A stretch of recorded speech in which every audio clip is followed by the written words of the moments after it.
Pagi itu, Bang Pian baru saja sampai di rumah setelah semalaman bekerja.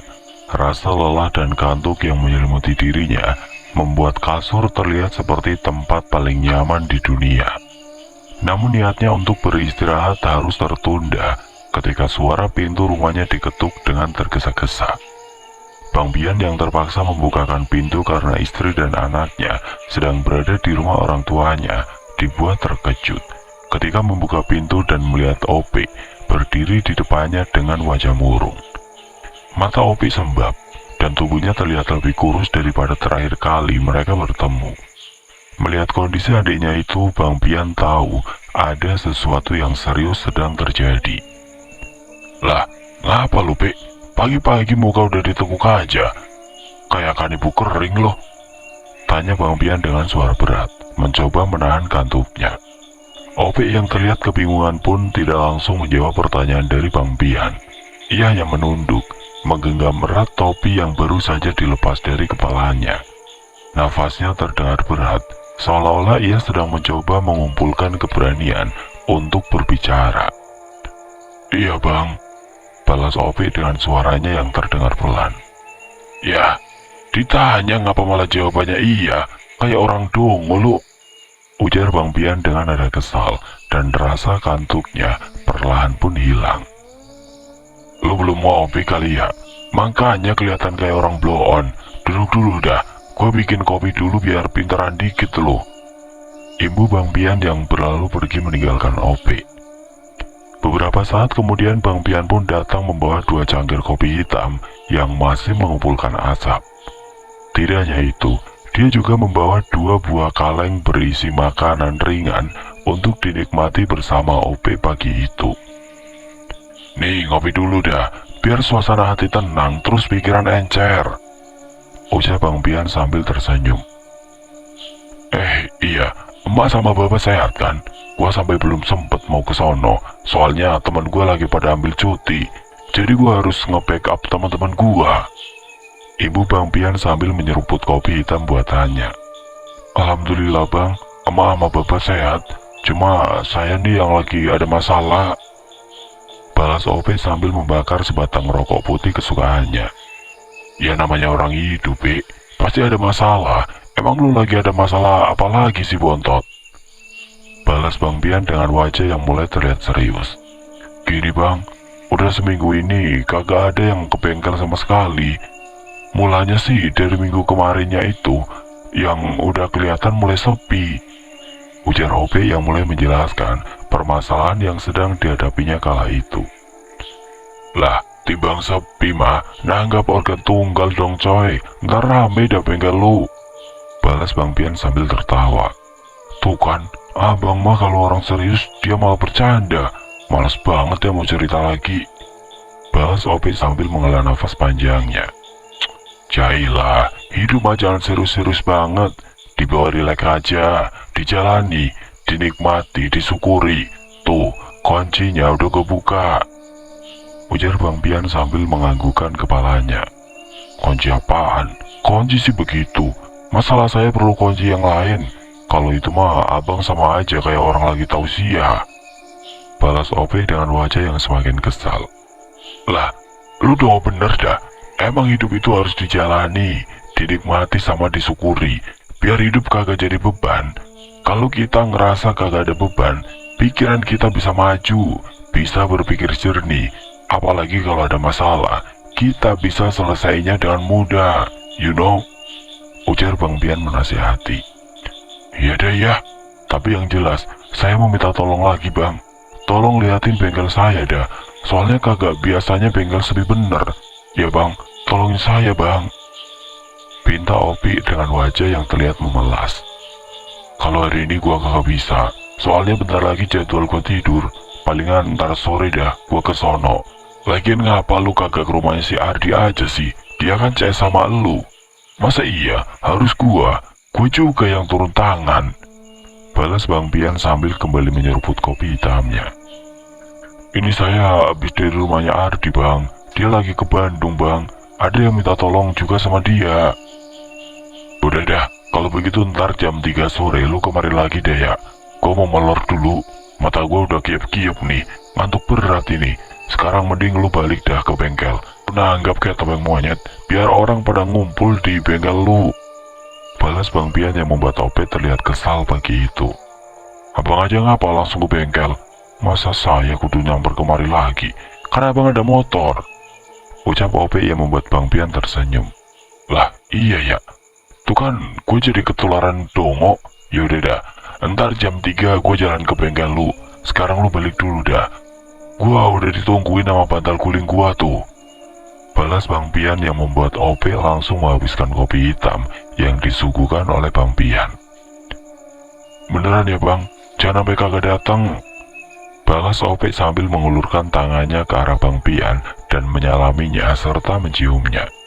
Insya Allah gue datang. Balas Bang Pian dengan mantap. Ope yang terlihat puas dengan jawaban Bang Pian melangkah lebih ringan, meski raut wajahnya masih menyiratkan kegelisahan yang belum hilang sepenuhnya. Sementara itu Bang Pian menghabiskan sisa kopinya dengan santai. Setelah Ope pergi, ia menarik nafas panjang, mencoba meredakan kelelahan yang masih tersisa. Namun di dalam hatinya, ia tahu bahwa masalah yang dihadapi adiknya tidak boleh dibiarkan berlarut-larut. Sekitar pukul 2:30 sore Bang Pian memacu motor tuanya menuju bengkel Ope. Jalanan terlihat lengang sore itu, membuat perjalanan terasa lebih cepat dari biasanya. Angin yang berembus menerpa wajahnya membawa aroma debu bercampur dengan sisa hujan tadi pagi. Pikirannya terus terfokus pada masalah yang sedang dihadapi Ope. Meskipun ia berusaha menyembunyikan kegelisahan dengan ekspresi santainya. Setibanya di bengkel, suasana tampak sepi. Hanya ada satu motor yang terparkir di luar, menandakan bahwa hanya Ope yang ada di sana. Pian memarkirkan motornya di depan bengkel dan melangkah masuk. Ia mendapati Ope sedang merebahkan tubuhnya di bangku kayu panjang. Raut wajah Ope tampak penuh beban, dan ini langsung menyita perhatian Bang Pian. Assalamualaikum, ujar Bang Pian sambil mengedarkan pandangannya ke dalam bengkel milik adiknya itu. Waalaikumsalam, masuk bang, jawab Ope dengan nada rendah.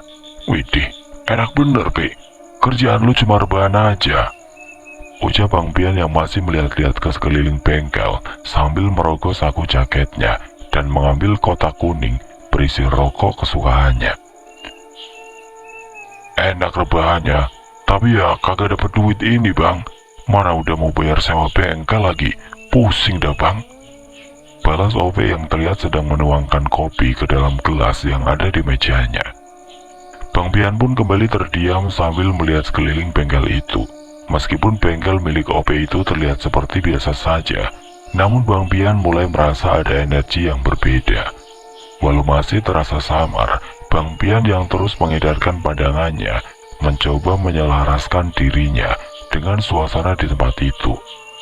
Mengamati dengan lebih seksama dan mencari sesuatu yang mencurigakan, seperti yang pernah ditemukannya bersama Ardi beberapa waktu yang lalu. Namun semua terlihat biasa saja, tidak ada sesuatu yang mencurigakan. Tapi ia yakin jika ada sesuatu yang tidak kasat mata yang mengganggu tempat usaha milik Ope. Ngopi dulu bang, mumpung masih panas nih, ujar Ope menawarkan kopi buatannya. Bang Pian yang sudah menemukan adanya tanda-tanda keanehan di bengkel adiknya tersebut hanya mengangguk-angguk, dan tanpa banyak basa-basi, Bang Pian mulai berkeliling bengkel, memeriksa setiap sudut dengan cermat. Rak-rak yang dipenuhi suku cadang, alat-alat yang berserakan, hingga tumpukan ban bekas di belakang. Namun tidak ada yang mencurigakan pada pandangan pertama. Tetapi instingnya berkata bahwa ada sesuatu yang luput dari mata biasa. Di tengah pencariannya, Bang Pian kembali merasakan adanya energi gelap yang semakin kuat di bagian samping bengkel. Tempat itu adalah area kecil yang sering digunakan Ope untuk menyimpan barang-barang yang jarang digunakan. Namun kini terlihat bersih dan kosong. Tidak ada tumpukan alat, barang bekas, atau benda mencurigakan lainnya. Namun hawa dingin yang menusuk dan tekanan aneh di sekitarnya membuat Bang Pian yakin bahwa sesuatu sedang disembunyikan dengan baik. Bang Pian memejamkan mata sejenak, mencoba merasakan lebih dalam energi yang ada di sana. Ia menarik nafas panjang, lalu mengembuskannya perlahan. Dalam keheningan itu, ia mulai melafalkan doa pelindung untuk menenangkan pikirannya dan membuka dirinya pada petunjuk yang mungkin tersembunyi. Setelah beberapa saat, ia membuka matanya dan mendapati pandangannya tertuju pada lantai tanah di bagian samping bengkel. Lantai tersebut terlihat rata, walau masih berupa tanah merah, akan tetapi ada sedikit perbedaan pada warna tanahnya.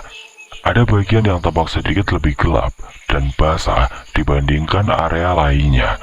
Meskipun tidak ada tanda-tanda air atau kelembapan yang jelas, Bang Pian jongkok, menyentuh tanah itu dengan ujung jarinya dan merasakan hawa dingin yang lebih dalam. Ia yakin bahwa ada sesuatu di sana. Bang Pian yang awalnya hanya menduga ada sesuatu terkubur di tanah, mulai merasakan bahwa situasinya jauh lebih rumit dari yang ia bayangkan. Ketika ia membuka mata batinnya, pandangannya langsung dipenuhi oleh sosok-sosok makhluk gaib. Mereka tidak berbentuk manusia sepenuhnya, melainkan berupa sosok-sosok dengan berbagai rupa yang menyeramkan. Ada yang bertaring, bermata merah menyala, dan ada pula yang pocong, gendruwo, dan kuntilanak, serta berbentuk seperti kabut hitam yang terus bergerak. Jumlah mereka sangat banyak, mengelilingi area samping bengkel seperti sedang menjaga sesuatu. Beberapa dari mereka tampak berbisik satu sama lain, sementara yang lainnya hanya diam memandang Bang Pian dengan tatapan tajam penuh kebencian. Aura gelap yang mereka pancarkan begitu kuat, hingga membuat udara di sekitar terasa semakin berat. Seolah-olah Bang Pian sedang berada di dalam ruang yang hampir kehabisan oksigen. Bang Pian menghela nafas panjang, mencoba mengendalikan rasa gugup yang mulai muncul. Ia segera melafalkan doa perlindungan, memperkuat perisai spiritualnya agar tidak terpengaruh oleh energi negatif yang mengelilinginya. Setelah beberapa saat, ia mulai merasakan keberanian yang lebih besar mengalir dalam dirinya. Sambil tetap waspada, Bang Pian memperhatikan para makhluk tersebut dengan lebih teliti. Ia menyadari bahwa mereka tidak bergerak maju, melainkan tetap menjaga jarak.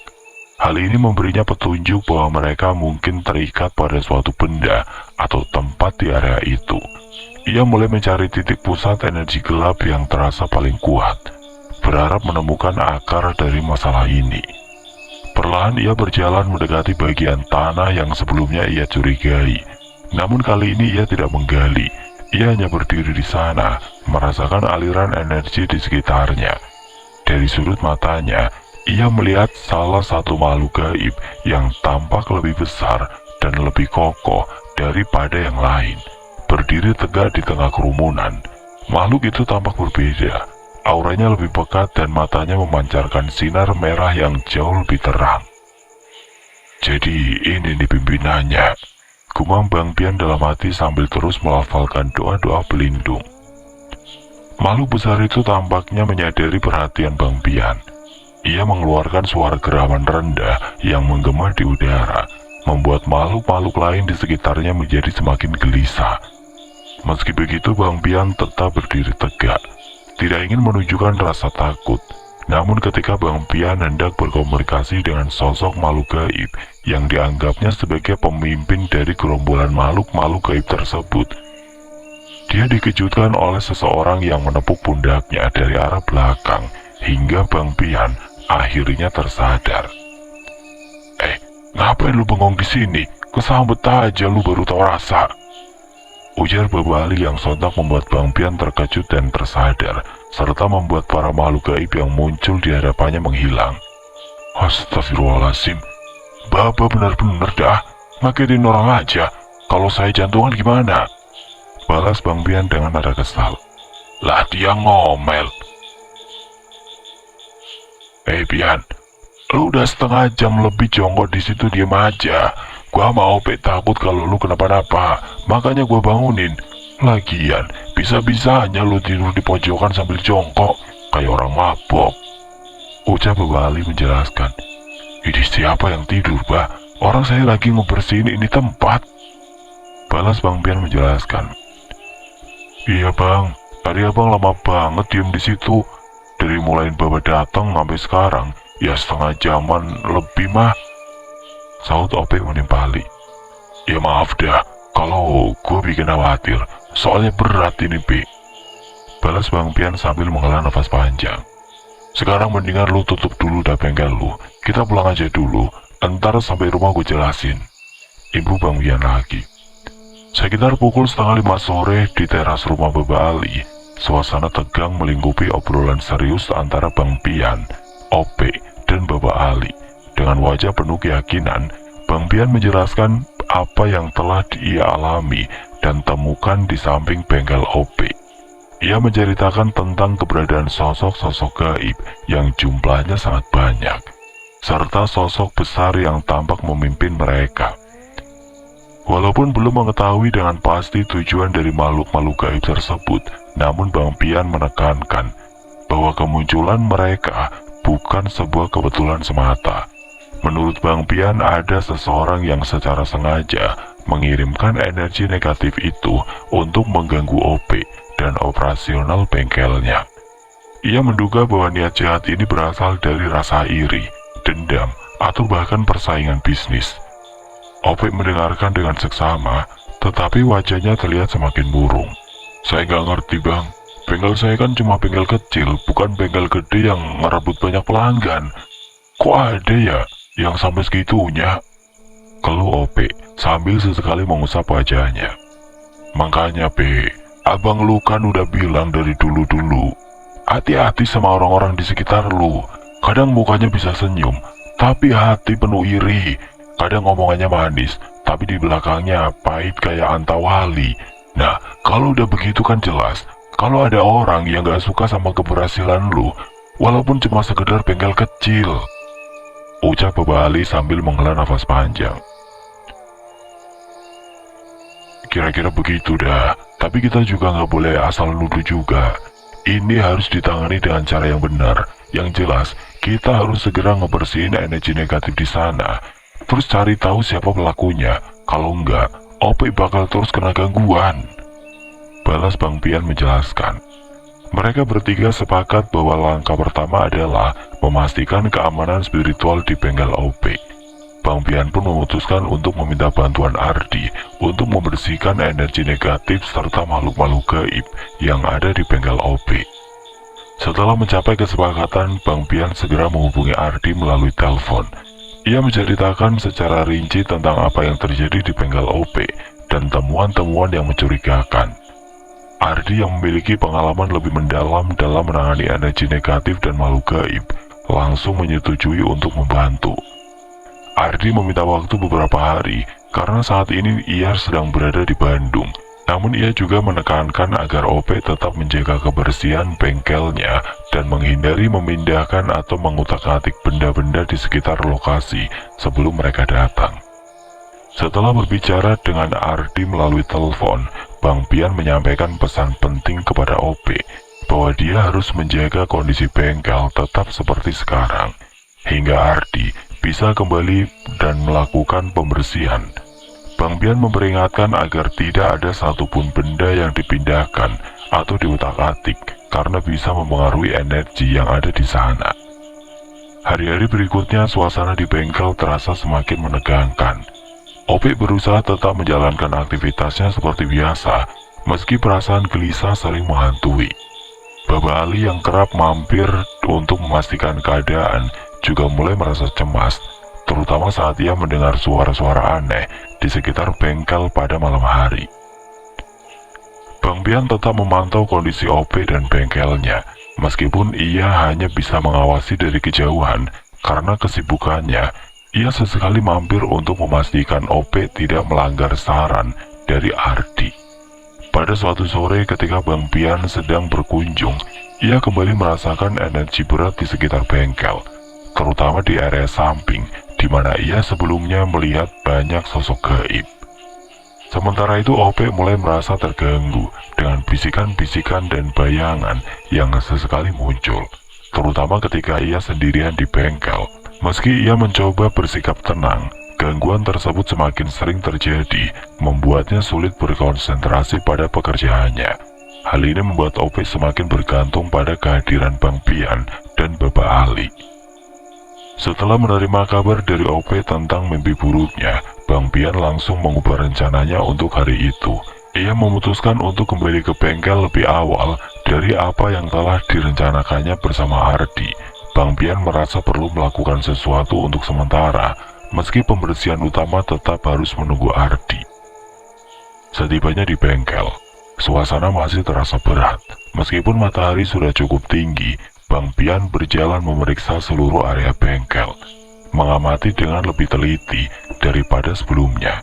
Ia menyiramkan air doa yang sudah dibuatnya di rumah untuk menetralisir energi gelap yang terus mengintai. Sementara itu, Ope berusaha melanjutkan pekerjaannya karena ada satu pelanggan yang datang ke bengkel untuk memperbaiki sepeda motornya. Namun Ope tampak gelisah. Tatapannya sering teralihkan ke sudut-sudut bengkel, seolah-olah sedang diawasi oleh sesuatu yang tidak terlihat. Meski tidak mengatakan apapun, Bang Pian bisa merasakan tekanan batin yang dirasakan oleh Ope. Ia pun memutuskan untuk tetap berada di sana sampai sore, menemani Ope sambil berjaga-jaga jika ada gangguan. "Udah Pe, fokus kerja aja, gue temenin sampai kelar kerjaan lu," ujar Bang Pian sambil mengepulkan asap rokok kreteknya. "Alhamdulillah, makasih ya Bang," jawab Ope dengan wajah yang terlihat tegah. Malam itu suasana di sekitar bengkel semakin mencekam. Angin bertiup lebih kencang dari biasanya, dan suara-suara aneh mulai terdengar lagi. Bang Pian menginstruksikan Ope untuk tidak keluar dari ruangan bengkel. Sementara ia sendiri berdiri di luar dengan mata tertuju ke arah di mana energi gelap di tempat itu berada. Dalam diam ia berdoa dan mencoba menjaga ketenangan, meskipun ia tahu bahwa makhluk-makhluk gaib di sekitar tidak akan tinggal diam. Ketika malam semakin larut, beberapa kejadian aneh mulai terjadi. Lampu-lampu di bengkel berkedip-kedip, dan suara-suara samar seperti langkah kaki terdengar di atap. Bang Pian tetap tenang, meskipun ia tahu bahwa makhluk-makhluk itu mungkin sedang menguji batas keberanian mereka.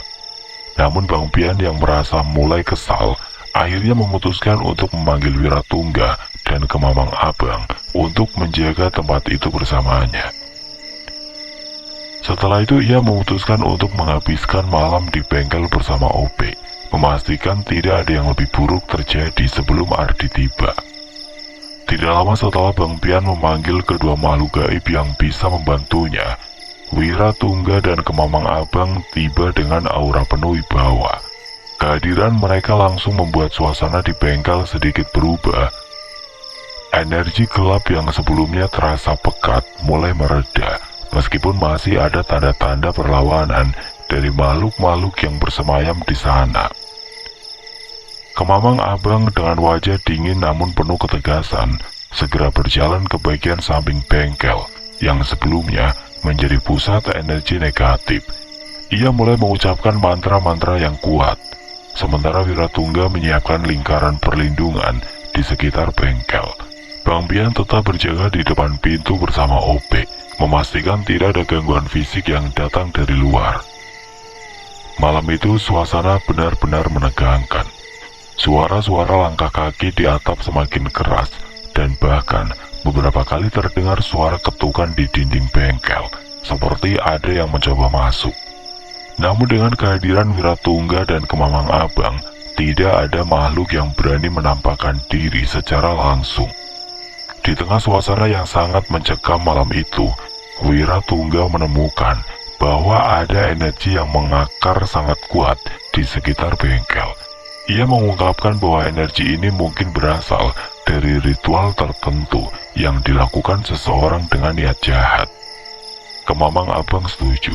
Dia menambahkan bahwa energi ini sengaja ditanamkan untuk membawa kehancuran perlahan-lahan kepada Ope dan usahanya.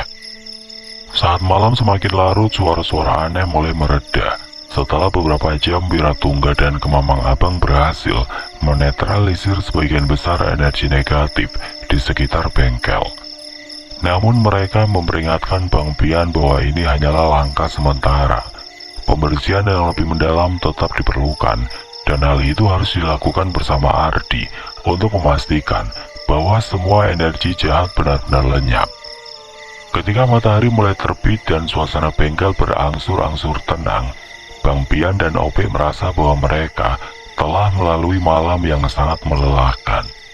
Dengan tubuh yang hampir tidak memiliki tenaga tersisa, keduanya sepakat untuk pulang ke rumah masing-masing dan beristirahat sejenak, agar dapat mempersiapkan diri untuk menghadapi langkah terakhir bersama Ardi.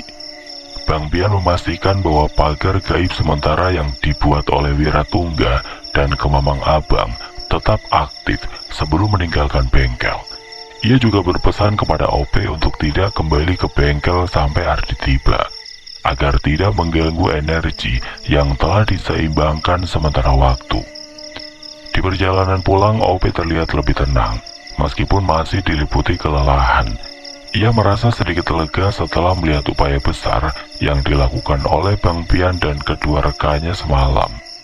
Di sisi lain, Bang Pian terus memikirkan strategi terbaik untuk menyelesaikan masalah ini secara tuntas. Ia tahu bahwa bantuan Ardi akan menjadi kunci penting, tetapi ia juga sadar bahwa ancaman ini tidak boleh diremehkan. Setelah beristirahat ketika hari telah siang, Bang Pian pun pergi ke rumah Ardi.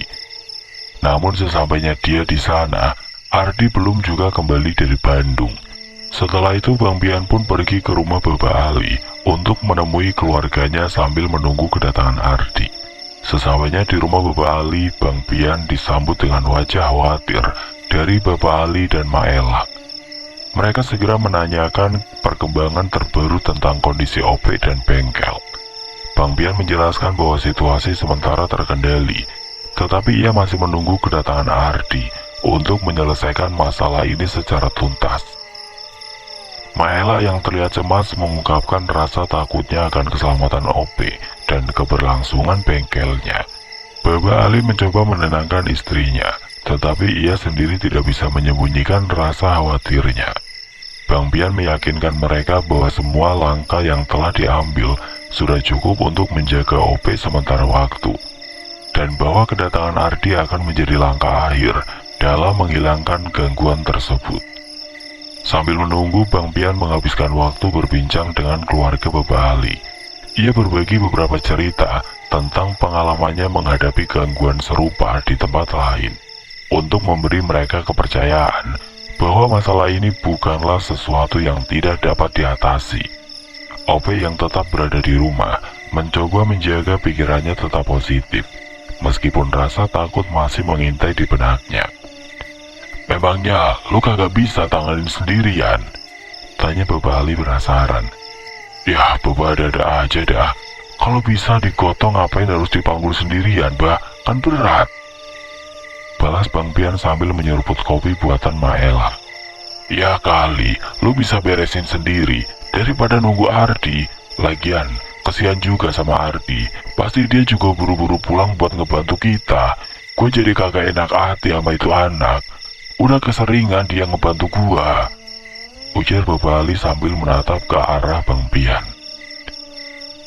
"Jadi begini ya, ayahku sayang. Biar Ananda jelasin lagi nih persoalan yang kita hadapin sekarang," balas Bang Pian dengan wajah serius, namun membuat Maela dan Baba Ali serta Ope tersenyum dibuatnya. "Kemarin tuh ya, saya coba buat ngebersihin bengkel, tapi begitu mata batin saya kebuka, bujung. Itu demit banyak bener, bah. Rupa-rupanya, warnanya, macem-macem deh variannya. Ih, sampai merinding nih kalau ingat lagi," Ibu Bang Pian sambil bergidik dan menunjukkan bulu kuduknya yang meremang. "Awalnya saya pikir ada orang lagi yang nanam guna-guna di sana, tapi kayaknya ini lebih berat dari yang sebelumnya, Pak. Nah, feeling saya sama Ardi itu sama tuh. Kalau di bengkelnya Ope, udah ditebarin tanah kuburan yang udah diritualin, makanya itu demit yang nutupin bengkelnya Ope banyak banget," ujar Bang Pian menjelaskan dengan wajah serius. "Nah, kalau Baba nanya, bisa kagaknya saya beresin sendiri? Saya nyerah dah.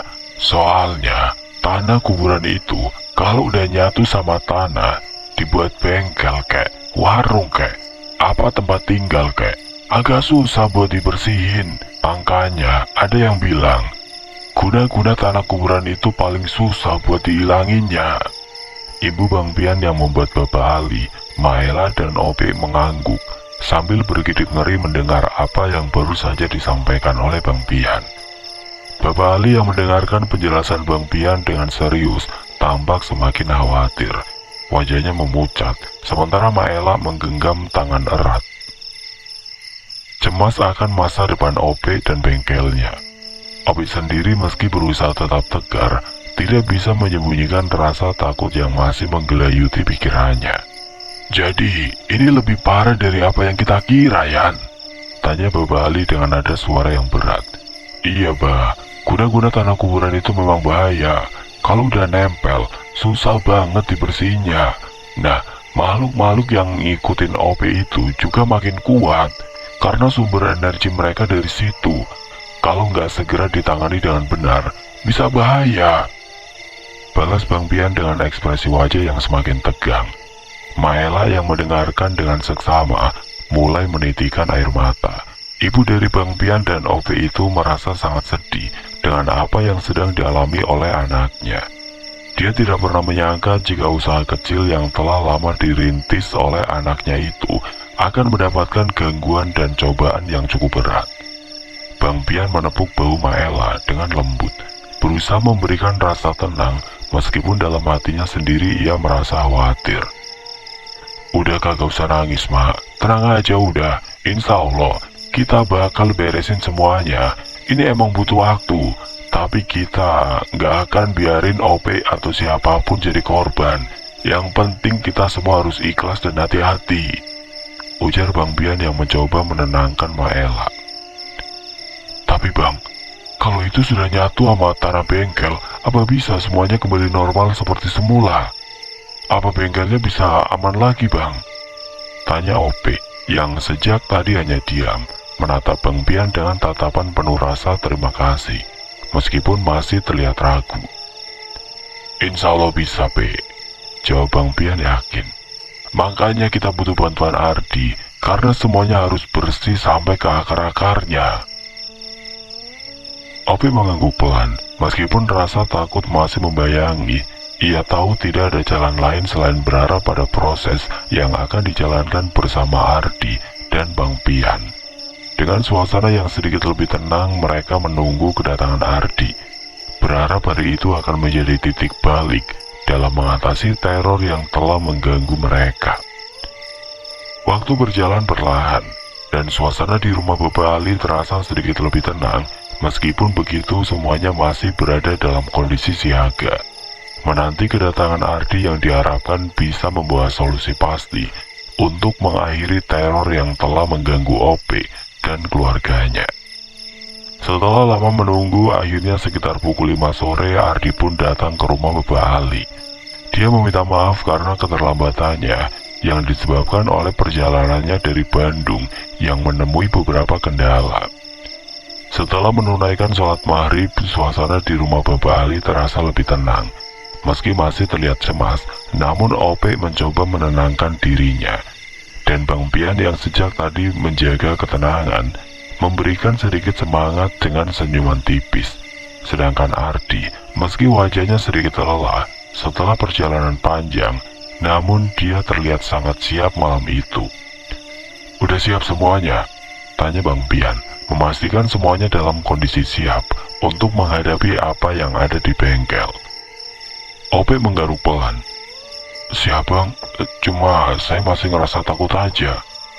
Sunat lagi aja loh, udah gede masih takut aja. Balas Bang Pian dengan wajah yang terlihat kesal mendengar jawaban dari OP. Tenang P, insya Allah kita pasti bisa beresin ini semua. Saut Ardi sambil menepuk bahu OP dengan lembut. Setelah itu mereka bertiga pun berangkat menuju bengkel. Jalan menuju bengkel terasa sepi dan agak gelap, namun ketiganya tidak gentar sedikit pun. Ardi yang memimpin perjalanan terlihat serius, sementara Bang Pian dan OP mengikuti di belakangnya, masing-masing dengan pikiran dan perasaan yang berbeda. Sesampainya di bengkel, suasana di sekitar tempat itu masih terasa tidak nyaman. Lampu bengkel yang berkedip-kedip serta udara yang terasa berat menambah ketegangan yang ada.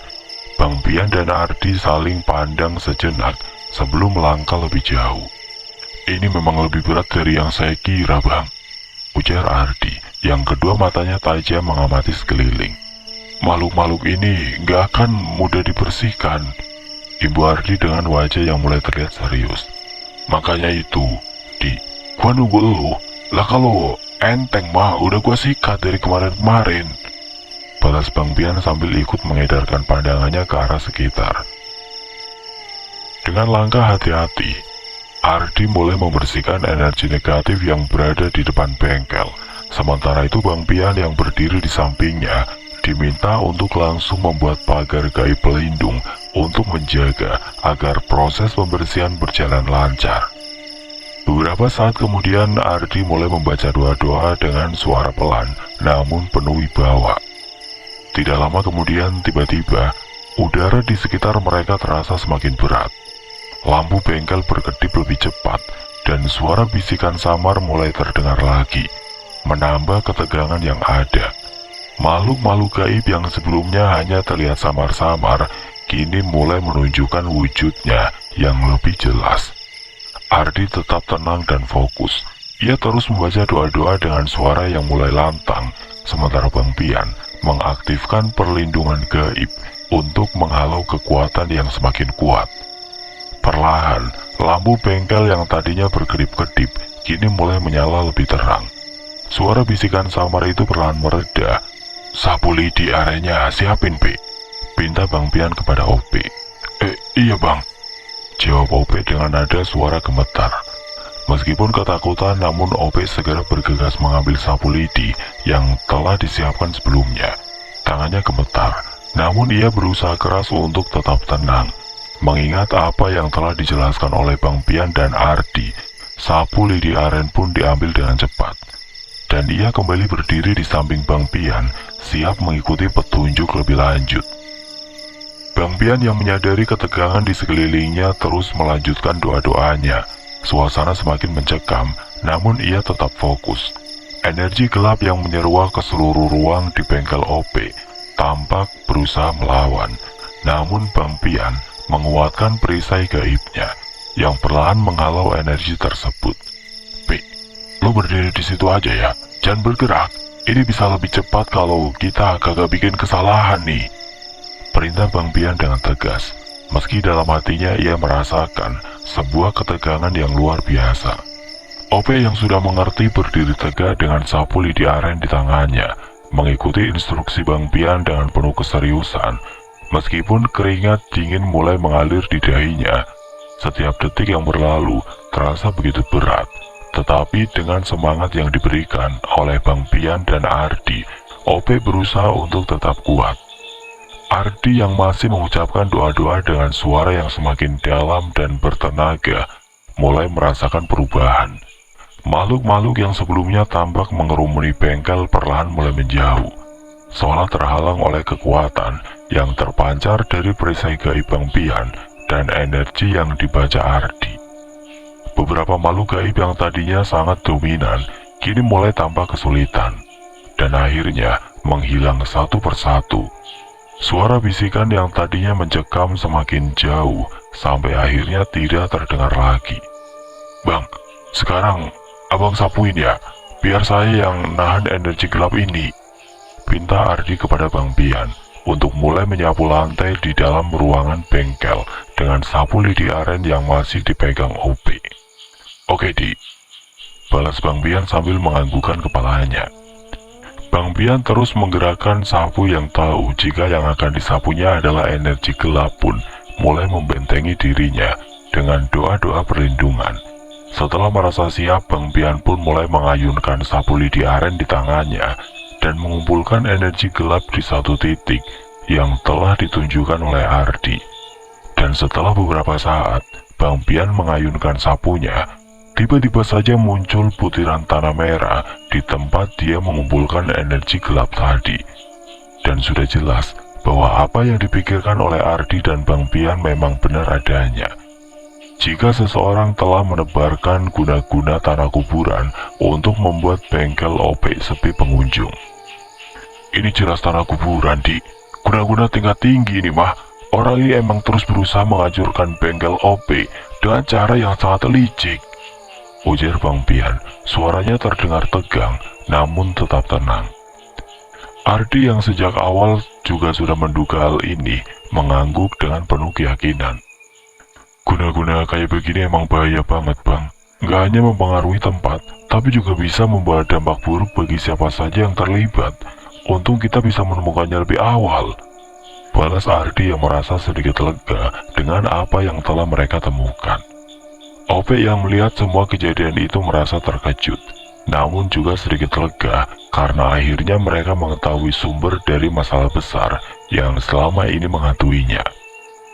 Jadi ini yang bikin semua hal aneh di bengkel saya selama ini, Bang? Tanya Ope dengan suara gemetar. Iya, Pe.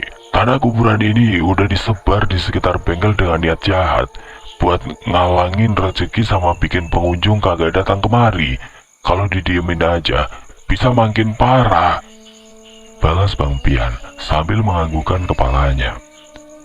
Kalau dalam udah bersih, sekalian di luar, Bang, kita harus menghilangkan semua tanah kuburan ini dan memastikan tidak ada jejak yang tertinggal. Tanah kuburan ini harus dibersihkan secara total agar tidak menimbulkan efek lebih jauh, ujar Ardi menjelaskan. Dengan persiapan yang matang, mereka bertiga mulai bergerak ke halaman depan bengkel. Ardi kembali mengaktifkan pelindung gaibnya sambil terus membaca doa-doa lainnya. Sementara Bang Pian mulai mengayunkan sapu lidi areanya untuk membersihkan area luar. Mereka bekerja dengan penuh kehati-hatian, memusatkan perhatian pada setiap sudut dan inci tanah yang ada di sekitar bengkel. Tidak lama kemudian mulai terlihat hasilnya. Tanah kuburan yang semula tersebar di luar bengkel juga mulai menghilang setelah dibersihkan dengan doa-doa yang dibacakan Ardi. Suasana semakin tenang, dan energi gelap yang semula menyelimuti tempat itu perlahan-lahan menghilang. Ketika pekerjaan selesai, suasana bengkel yang semula terasa tegang dan penuh dengan energi negatif kini berubah menjadi lebih ringan dan damai. Bang Pian, Ardi dan Ope saling bertukar pandang dengan rasa lega. Alhamdulillah selesai juga, kata Bang Pian menghela nafas panjang. Sekarang tinggal tunggu hasilnya, tapi jangan lupa, Pe, jaga terus kebersihan energi di sini. Kalau ada yang coba-coba lagi, kita harus siap. Terima kasih banyak, Bang, Di, balas Ope dengan penuh rasa syukur. Di, kalau ada orang yang ngeganggu bengkel Ope lagi gimana? Tanya Bang Pian dengan wajah serius. Anggap saja ini kesempatan kedua, Bang. Ya kalau udah 3 kali, mau gak mau ya harus kita kasih pelajaran, balas Ardi dengan tegas. Bang Pian pun mengangguk tanda setuju, dan mereka pun melangkah pergi, meninggalkan bengkel OP untuk kembali ke rumah Baba Ali. Dengan bengkel yang kini terbebas dari gangguan, mereka semua merasa lega. Namun dalam hati mereka tahu bahwa mereka harus tetap menjaga kewaspadaan. Dunia gaib tidak pernah sepenuhnya bisa diprediksi, dan selalu ada kemungkinan ancaman lain yang bisa muncul kapan saja. Oke teman-teman, sekian untuk kisah kali ini. Semoga apa yang sudah saya bagikan dalam kisah ini dapat dijadikan pembelajaran untuk kita semua. Dan buat teman-teman yang baru bergabung, jangan lupa untuk like, komen, share, serta subscribe channel ini. Dan jangan lupa nyalakan juga lonceng notifikasinya agar tidak ketinggalan cerita-cerita lainnya. Dan akhir kata, wassalamualaikum warahmatullahi wabarakatuh.